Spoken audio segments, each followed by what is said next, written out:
दोस्तों, हम देख लेते हैं आज का करंट अफेयर। खेलो इंडिया यूथ गेम्स 2025 का समापन हो चुका है। अगर खेलो इंडिया यूथ गेम्स में अगर हम पदकों की बात करें तो कौन सा राज्य शीर्ष पे है? तो महाराष्ट्र है। कौन सा राज्य? महाराष्ट्र है। और कितने पदक जीते इन्होंने टोटल? तो 158 पदक के साथ ये क्या है, भारत में प्रथम स्थान पर रहा। तो कौन सा राज्य? तो महाराष्ट्र रहा है। इसी के अलावा हम दूसरे स्थान की बात करें तो दूसरे स्थान पर कौन रहा है? तो 197 पदक के साथ हरियाणा रहा है। कौन सा रहा है राज्य? हरियाणा रहा है। वहीं तीसरे स्थान पर कौन रहा है? तो राजस्थान रहा है, जिन्होंने क्या है 6 टोटल पदक जीते हैं। अगर हम इस खेलो इंडिया यूथ गेम्स की बात करें, कब आयोजित किया गया था? ये आयोजित किया गया था 4 मई से 15 मई तक। कब किया गया था? 4 मई से 15 मई तक, यानी ये आयोजित किया गया था।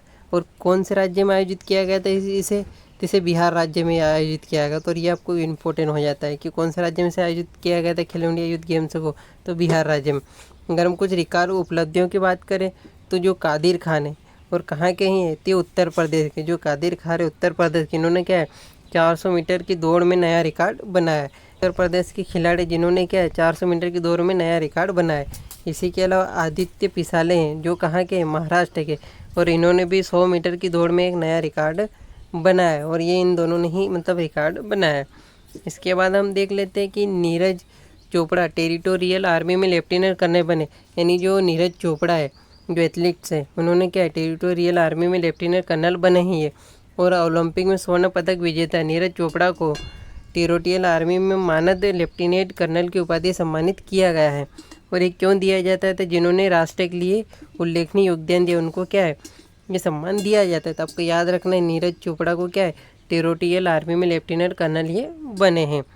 इसके बाद हम देख लेते कि किस देश में शतरंज खेलने पर अस्थायी रोक लगा दी गई। तो किस देश ने अस्थायी रोक लगाई है? तो अफगानिस्तान ने लगाई है। कौन से देश ने? तो अफगानिस्तान देश ने। फिर हम बात करते हैं पर्यटन में क्रिप्टो भुगतान को एकीकृत करने वाला पहला देश कौन सा बना? तो भूटान बना है। यानी जो क्रिप्टो में भुगतान अगर किया जा सकता है तो किसमें, कौन से देश में? तो भूटान में। यानी पर्यटन में क्रिप्टो भुगतान को एकीकृत करने वाला पहला देश ये बन गया है। तो कौन सा देश बना है? तो भूटान बना है। फिर राजकोषीय स्वास्थ्य सूचकांक 2025 में कौन सा राज्य शीर्ष पे यानी प्रथम स्थान पे आया है? तो कौन सा राज्य आया है? तो उड़ीसा है। कौन सा राज्य आया है? तो उड़ीसा आया है। फिर हम देख लेते कि, और ये काफ़ी इम्पोर्टेंट हो जाता है दोस्तों, कि आंध्र प्रदेश सरकार ने गांव में रहने वाले रक्षा कर्मियों के लिए संपत्ति कर में छूट की घोषणा की। यानी जो भारत पाकिस्तान के बीच जो युद्ध के देखते हुए आंध्र प्रदेश सरकार ने क्या है गांव में रहने वाले रक्षा कर्मियों के लिए संपत्ति कर में छूट की घोषणा की है। तो आंध्र प्रदेश के उप मुख्यमंत्री पवन कल्याण, यानी जो आंध्र प्रदेश के उप मुख्यमंत्री कौन है? पवन कल्याण। इन्होंने क्या है ग्राम पंचायत के क्षेत्र में रहने वाले सक्रिय रक्षा कर्मियों के घरों पर संपत्ति कर से पूर्ण छूट की घोषणा की है। तो ये भी काफ़ी इंपॉर्टेंट हो जाता है दोस्तों, और कहीं ना कहीं हमें एग्जाम में ये क्वेश्चन देखने को मिलने वाला है। उसके बाद हम देख लेते कि मेहंदी हसन मिराज अप्रैल के लिए आईसीसी में प्लेयर ऑफ द मंथ का पुरस्कार जीता। यानी ये जो मेहंदी हसन मिराज है, इनको क्या है अप्रैल के लिए प्लेयर ऑफ द मंथ का पुरस्कार इन्होंने क्या है जीता है। और ये कहाँ के प्लेयर है? तो ये अफगानिस्तान के प्लेयर है। कहाँ के प्लेयर है ये? तो ये अफगानिस्तान के प्लेयर है। फिर विश्व प्रेस स्वतंत्रता सूचकांक 2025 में भारत 180 देशों में कौन से स्थान पर प्राप्त हुआ? यानी भारत को जो पत्रकारिता है उसमें क्या है कौन से स्थान पे प्राप्त हुआ थे उनको कौन सा नंबर मिला? तो 151वां। यानी 180 देशों में भारत कौन से नंबर पे आया? तो 191 नंबर पे आया है। फिर हम देख लेते कि जनता की कहानी मेरी आत्मकथा पुस्तक का विमोचन किसने किया? यानी जनता की कहानी और मेरी आत्मकथा पुस्तक का विमोचन किसने किया? तो उपराष्ट्रपति जगदीश धनखड़ ने किया है। किसने किया है? उपराष्ट्रपति जगदीश धनखड़ ने किया है। इसके बाद हम देख लेते हैं किस देश के राष्ट्रपति ने दवाइयाँ की कीमत को घटाने हेतु कार्यकारी आदेश पर हस्ताक्षर किए? तो कौन से देश ने किए? तो अमेरिका ने किए।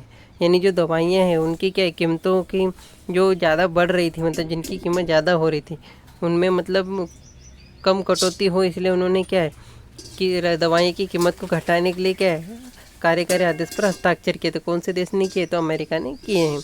फिर छत्तीसगढ़ में खनन के लिए भारत का पहला कौन सा? भारत का पहला हाइड्रोजन संचालित ट्रक लॉन्च किया। यानी ये भारत का पहला हाइड्रोजन संचालित ट्रक लॉन्च किया है। तो किसने किया है? तो अडानी समूह ने किया है। किसने किया है? तो अडानी समूह ने किया है। फिर किस जल संसाधन विकास और प्रबंधन केंद्र के जल विरासत संग्रहालय को वैश्विक सम्मान मिला। तो किसे मिला है? तो कोझिकोड को मिला है। किसे मिला है? कोझिकोड को मिला है। इसके बाद हम देख लेते हैं कि कर्नाटक राज्य सड़क परिवहन निगम को कितने और फोर्टूना ग्लोबल एक्सीलेंस अवार्ड मिले। तो कितने मिले हैं? तो 3 मिले। और किसको मिले? कर्नाटक राज्य सड़क परिवहन निगम को। तो और कितने मिले? तो इन्हें 3 मिले हैं। फिर केंद्र सरकार ने किस तारीख को आधिकारिक तौर पर आयुर्वेद दिवस घोषित किया? तो कब किया है? तो 23 सितंबर को। और ये भी क्वेश्चन हमें एग्जाम में देखने को मिलने वाला है दोस्तों। तो केंद्र सरकार ने किस तारीख को आधिकारिक तौर पर आयुर्वेद दिवस मनाने की घोषणा की है? तो 23 सितंबर को। और 23 सितंबर को क्या है? आयुर्वेद दिवस मनाया जाएगा। फिर हम बात करते हैं कि मिस वर्ल्ड 2025 का आयोजन कहाँ हुआ। तो ये मिस वर्ल्ड 2025 का आयोजन कहाँ हुआ? तो ये आपका हुआ है हैदराबाद में। कहाँ पे हुआ है? हैदराबाद में हुआ। अगर हम संस्करण की बात करें, कौन सा संस्करण था ये? तो 72वां संस्करण था। कौन सा संस्करण था ये? तो 72वां संस्करण था। और दोस्तों, अगर आपको वीडियो अच्छा लगा तो आपको सब्सक्राइब जरूर करना है, ताकि आपको प्रतिदिन हमारे वीडियो करंट अफेयर के मिलते रहें।